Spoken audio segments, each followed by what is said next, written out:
Hello, good evening, good afternoon, good morning. Welcome to this afternoon discussion.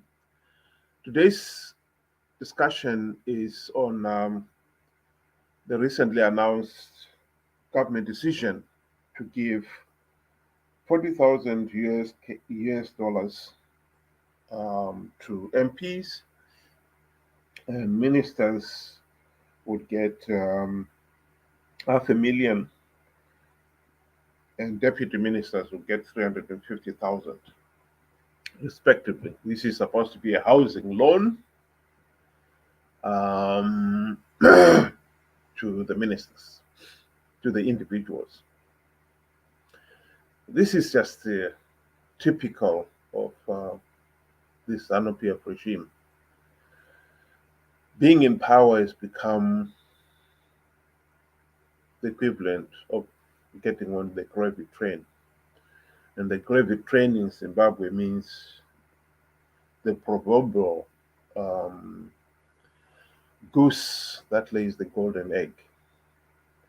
And this loan is just one of many eggs that our golden goose is laying.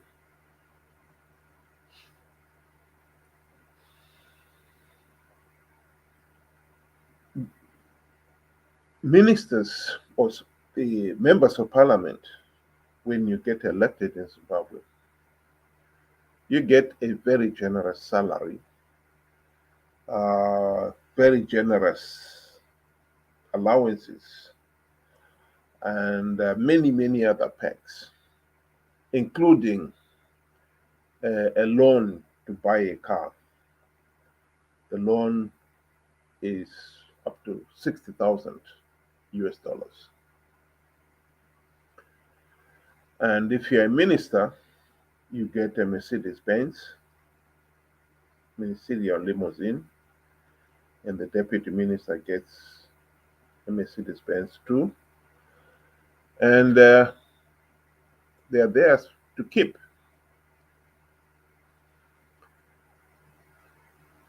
These are some of those benefits of being in power.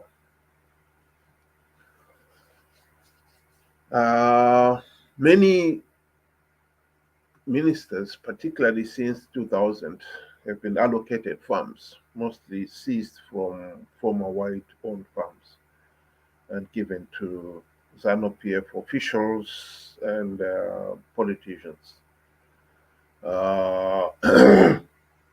And it has become traditional to help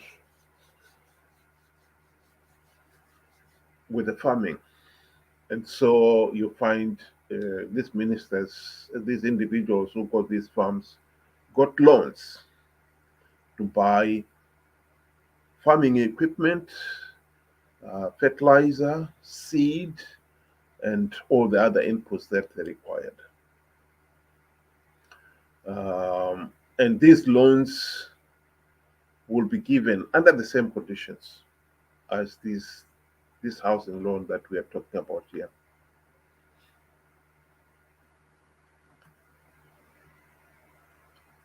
The beauty of these loans is that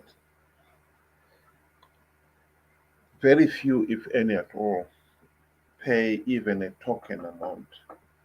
We pay even a token amount. That is what makes them so lucrative. A few years ago, it was found, 3 or 4 years ago, it was found that the Reserve Bank of Zimbabwe had over $3 billion in unpaid loans. And most of this money was found that they'd been given to these ministers or these individuals who got farms for their farming activities.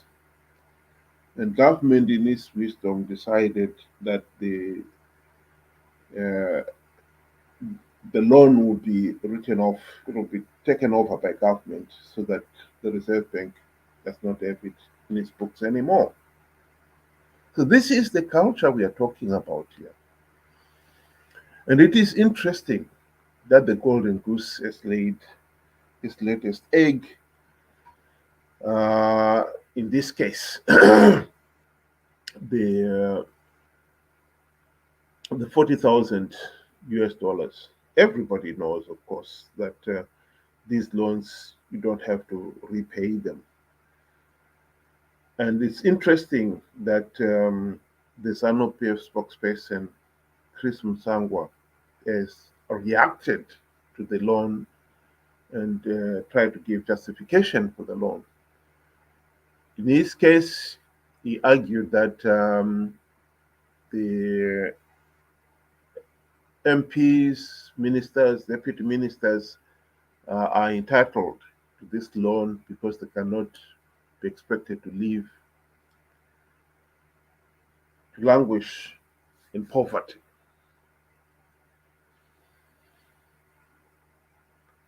There we are. This is coming back to George Orwell.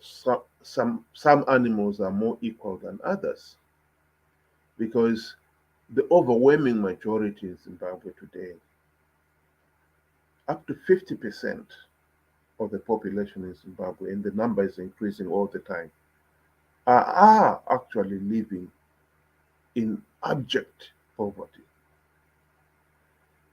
And these politicians who are getting these loans already are living in luxury,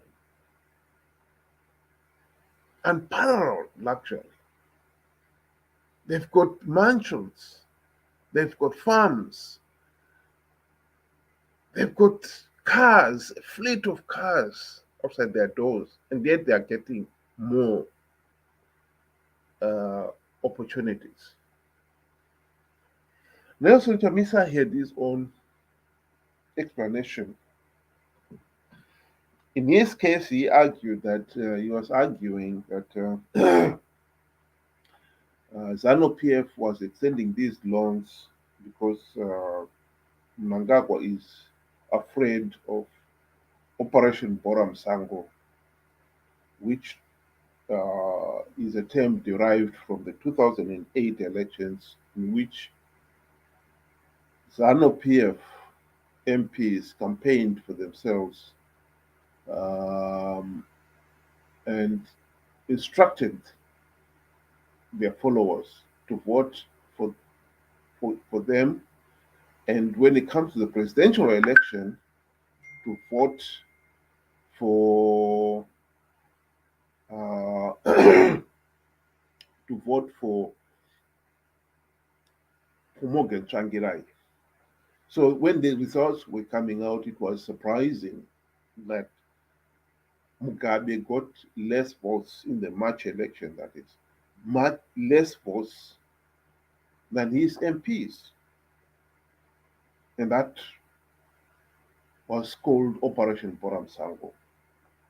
And Mnangagwa is afraid of the same thing, according to Chamisa's argument, that he is giving the MPs this 40,000 US dollars to build loans. But to be quite honest, in this case here, yes, it could well be the case, but he also could have just done it with his own MPs, because it's quite well known that during elections, Zanu PF will, once you're elected, you're gone through the primaries and elected as a Zanu PF MP, you'll get a car, or in the past anyway, they got a car, a new car, for their campaigning, and they got all the campaigning material from the party. The individual was not contributing anything, and will get all kinds of assistance to, encourage them to vote, to campaign for themselves and for the presidents. So there may be some substance in that, but the fact still remains that it is interesting that Chamisa should go to the extent of threatening his MPs that they should not accept the 40,000 loan, because it is well known that the opposition have been participating in these elections for the sake of joining the gravy train.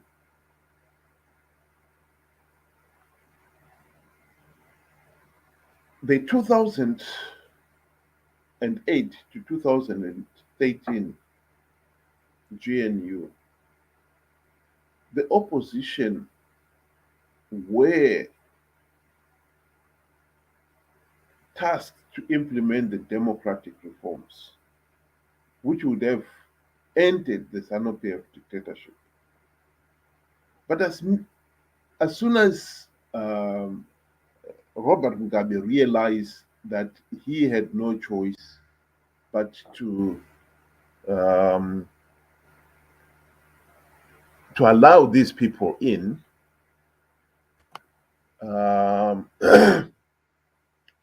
welcome to Godfrey. Sorry, I was just trying to explain the 2013, um, 2008 to 2013 GNU and why the MDC failed to implement reforms. It's because Zanu PF or Robert Mugabe bribed them the same way that Mnangagwa is bribing the not only opposition but Zanu PF MPs. In his case, he's bribing them to make sure that they participate in these coming elections. I don't know whether Godfrey have had a chance to look at that the report, and you'd like to say something on it. The report on the allowances. Yes. Yeah. There isn't much to say there other than obviously is abuse of power and also weakening any opposition to it by making everyone else who is likely to raise a question on that complicit in it. Yes, it is really bribing the people. After this, they cannot say anything against whatever he does next. So I do agree with you that it is a form of bribing and silencing everyone.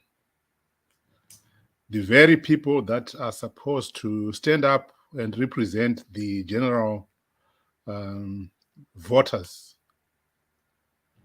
have been silenced. What recourse has the voter got?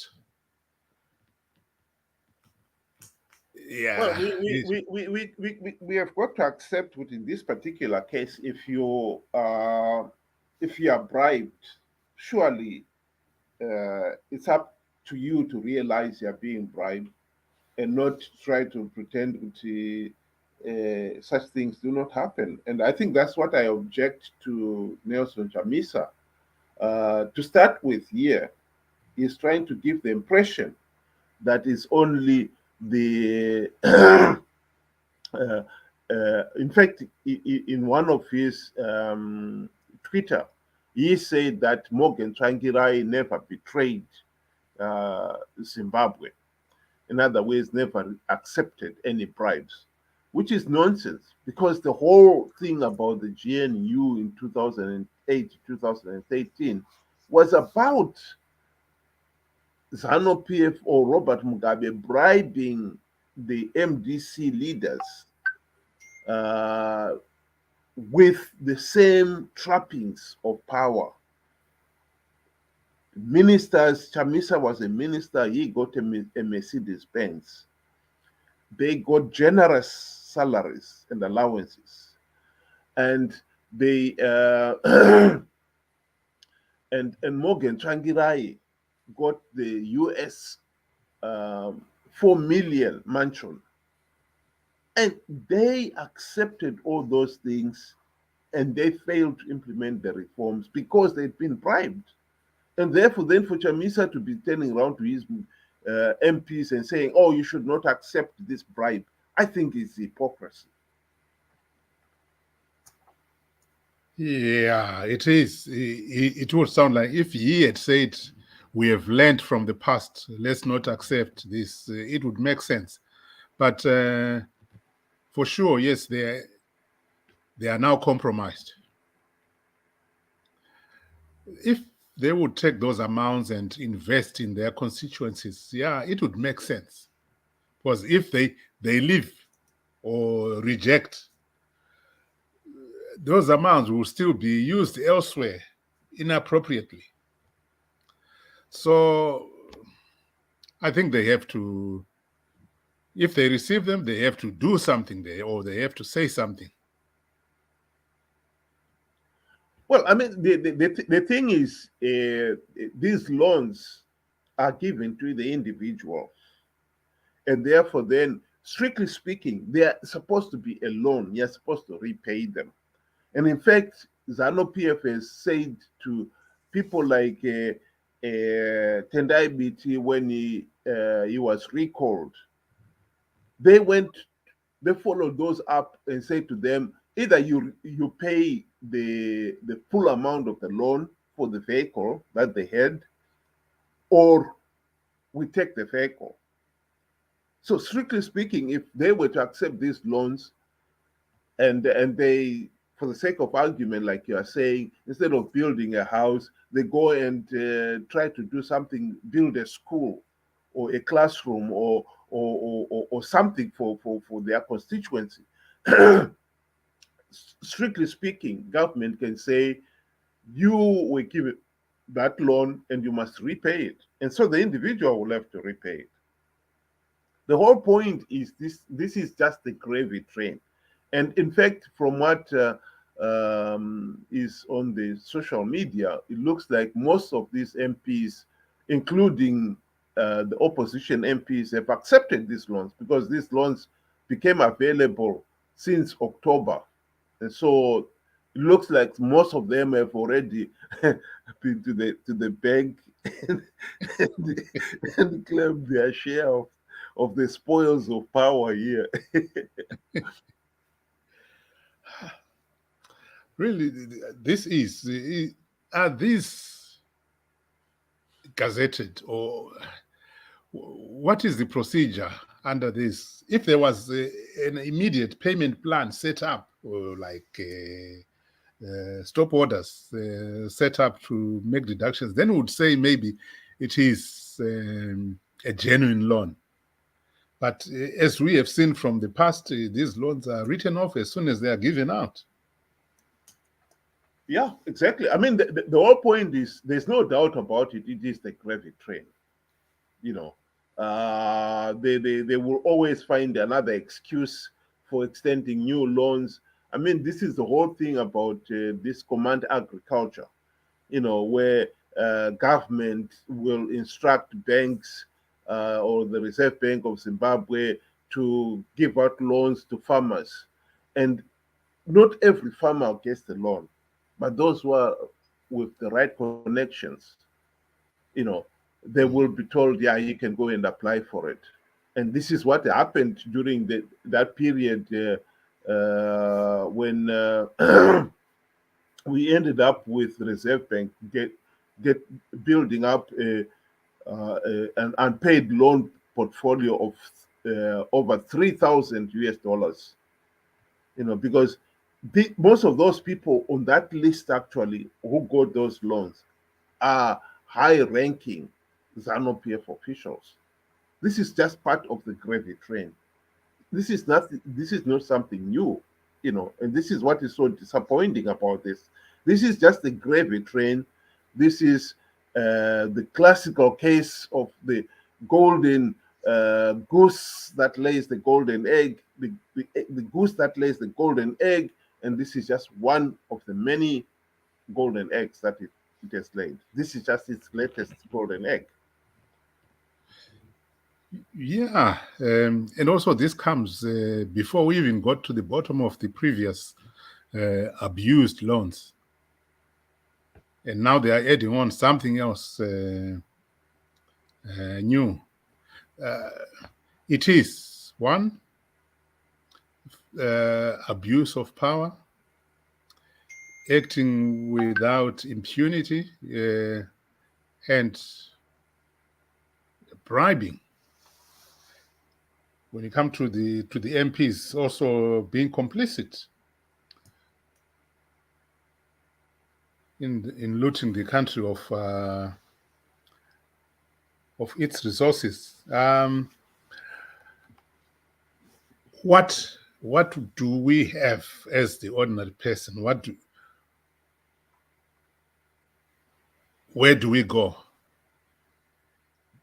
I think that's a good question. But to be quite honest, in this particular case, the only solution we have really is that we should have free, fair, and credible elections, so that we have got members of parliament who are accountable to the people. As long as they are not accountable to the people, this will continue. The MPs who are elected in a process that is so flawed, that is so illegal, are not accountable to the ordinary person. I mean, this issue, which is what Chamisa was trying to say as well, for his own triple C MPs, the people will not approve of this and they will not elect you. Yes, maybe within the triple C, there is some electoral process that goes ahead, but within the country itself, there isn't. Zanu PF MPs are not elected by the people. They are not accountable to the people. That is what the basis of the whole argument of the elections are rigged.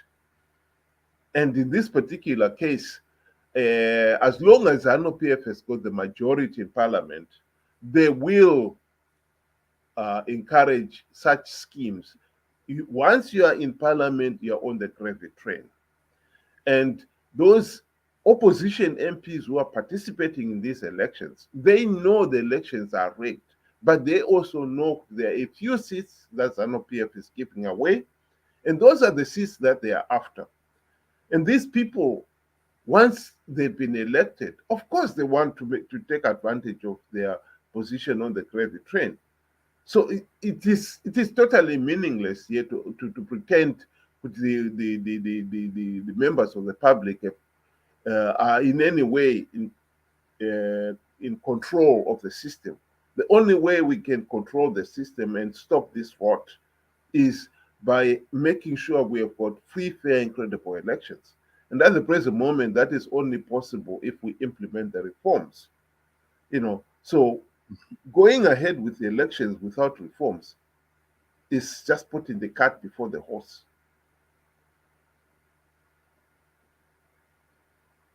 True, really, yeah. We are seeing rigging already in motion here. All those MPs that have been, obviously they cannot campaign against a system that will deny them of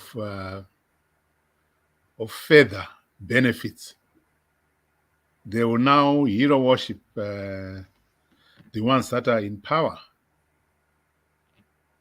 This is a true case of greed that you always talk about. It's just about their tummies. It's about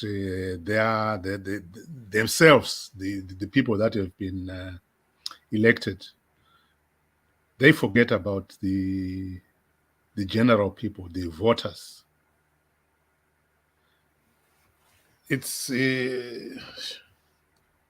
sad that we are, and we, in a way, by our silence, support it. So a lot has to be said about this, and it has to be, I don't know who would campaign putting this in the fore of their campaigns,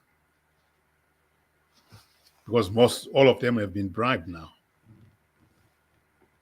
Well, I mean, I think we need to clarify that point. That point has got to be made. If participating in the present electoral process with all these flaws will not change anything, will only give legitimacy to the Zanu PF regime.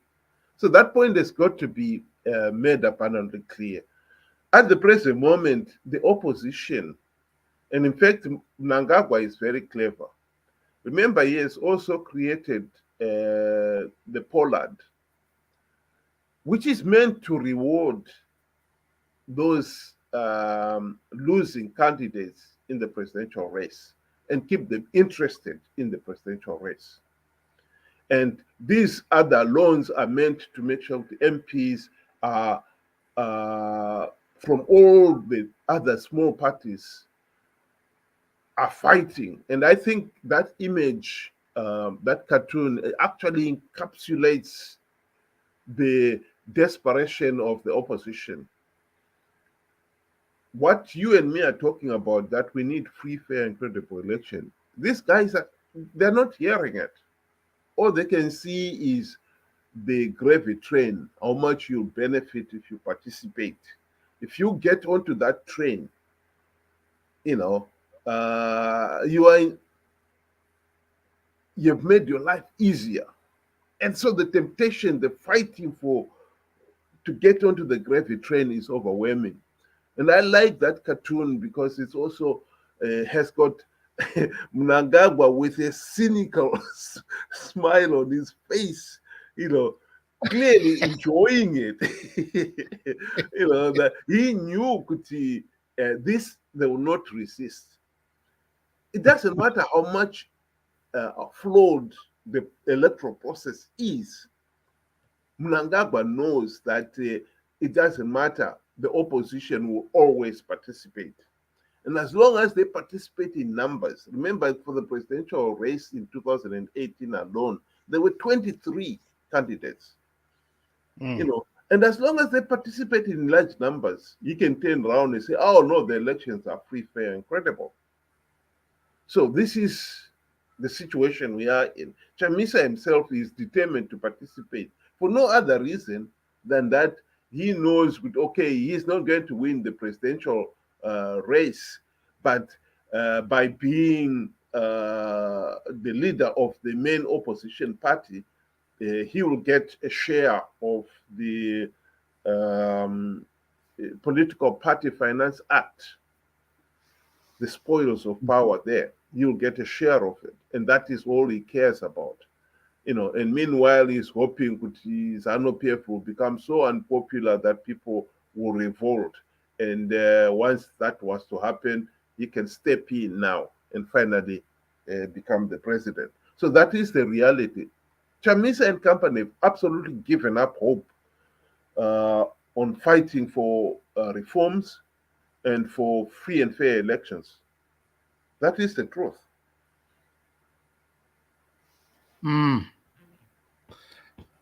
Yeah, this is really says it all, that these people that we have elected, they are just fighting for themselves. They have forgotten what it is to represent the people, what it means really to represent the people. This is a good example, and also it comes at the right time. If people can see this and understand what it means, then everyone will know why we are in such a situation where we are not moving anywhere. So I think this comes at the right people. As long as it's played well enough to the people, I think it would make people wake up and see what's denying them the way forward. Well, with those words, thanks very much, Godfrey, and the listeners. Thanks for joining this program, and we'll call it a day on that point. Thanks so much, Godfrey, again. Thank you. Thank you. Bye. Bye. Thank you.